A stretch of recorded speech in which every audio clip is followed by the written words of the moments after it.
प्रत्येक सुजाण नागरिक, जाणीवा जागृत असलेला नागरिक, इथला पालक, विद्यार्थी आणि शिक्षण क्षेत्रात काम करणारा प्रत्येक घटक गेल्या काही दिवसापासून अस्वस्थ आहे.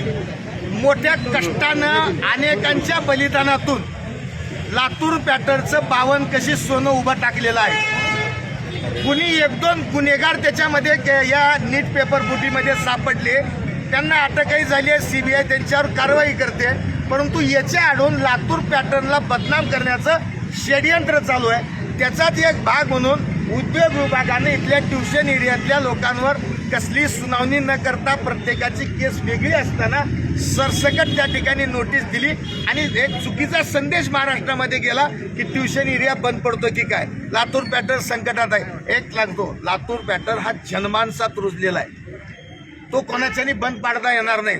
आमचं टॅलेंट जुनं आहे म्हणून लातूर पॅटर्न 52 कशी सोनं आहे आणि त्या सोन्याला धक्का लावण्याचा प्रयत्न झाला म्हणून आम्ही त्या बेकायदेशीर आदेशाची होळी केलेली आहे उद्योग विभागाच्या. आमचं म्हणणं, जे दोषी असतील त्या पर्टिक्युलर प्रत्येक प्लॉट धारकासोबत सुनावणी करा, त्याचं म्हणणं घ्या, जे दोषी असतील त्याच्यावर कारवाई करा, परंतु सरसकटच हे बंद करा, ते बंद करा.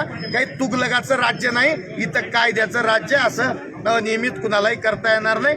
लातूरच्या हिताशी प्रतारणा कुणाला आम्ही करू देणार नाही.